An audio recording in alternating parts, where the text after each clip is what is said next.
Hola, ¿cómo están? Bienvenidos a un nuevo micro de nutrición.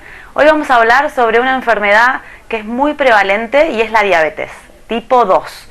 La diabetes tipo 2 se diagnostica cuando tenemos una glucemia en ayunas mayor a 126.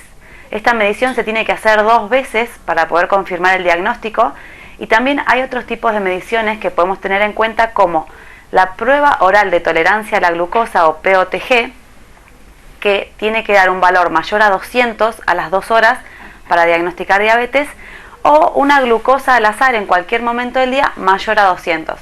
Esos 3 valores van a hacer que diagnostiquemos diabetes. ¿Qué hacemos cuando tenemos síntomas de diabetes? ¿Cuáles son estos síntomas? Pueden ser muy parecidos a los de la diabetes tipo 1, que es la diabetes que necesita insulina, y son, por ejemplo, mucha sed, muchas ganas de orinar, la boca seca, falta de energía, cansancio, dificultad para cicatrizar las heridas de la piel, infecciones recurrentes, la visión borrosa. Estos síntomas a veces no aparecen antes del diagnóstico, pero la diabetes tiene una fase que se llama fase A, que dura 10 años y es una fase silenciosa en la que todos estos síntomas van como apareciendo lentamente. Entonces, al momento del diagnóstico ya es momento de buscar complicaciones, porque hace 10 años que la enfermedad viene desarrollándose silenciosamente. ¿Cuáles son los factores de riesgo y las cosas que podemos por ahí prevenir? Bueno, el sobrepeso y la obesidad es un factor de riesgo. Antecedentes familiares: si yo tengo padres o abuelos con diabetes, probablemente a edad adulta yo también pueda generar una diabetes. Una dieta que sea poco saludable, ser sedentario, no hacer actividad física, la presión arterial alta, la raza, el tipo de origen que uno tenga también tiene que ver con el desarrollo de diabetes.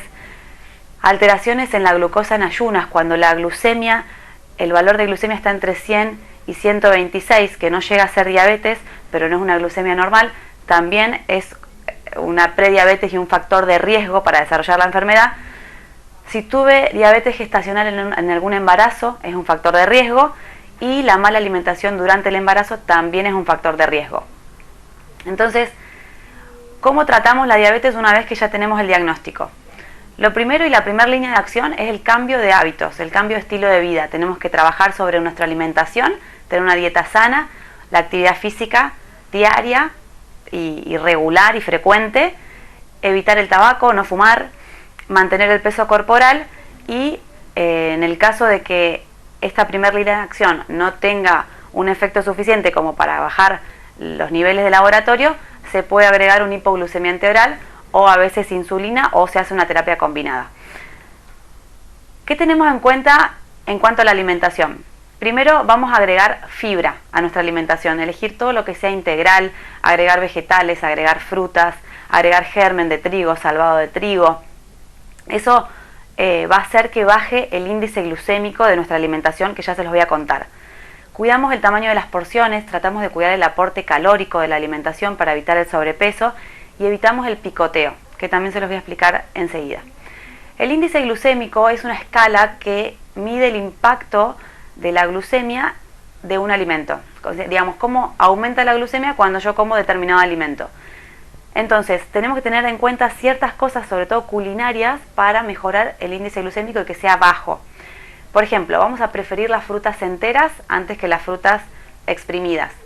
Vamos a evitar las cocciones prolongadas en los cereales, ¿sí? Tratar de que los fideos estén al dente y no pasados.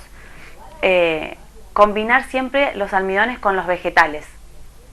Siempre que haya un fideo, una pasta, un arroz, tratar de que haya un vegetal. Puede ser salteado, puede ser una ensalada. Y primero empezar a comer ese vegetal y después el hidrato de carbono. Entonces se va a metabolizar mucho mejor y la curva de glucemia va a ser mucho más lenta y baja.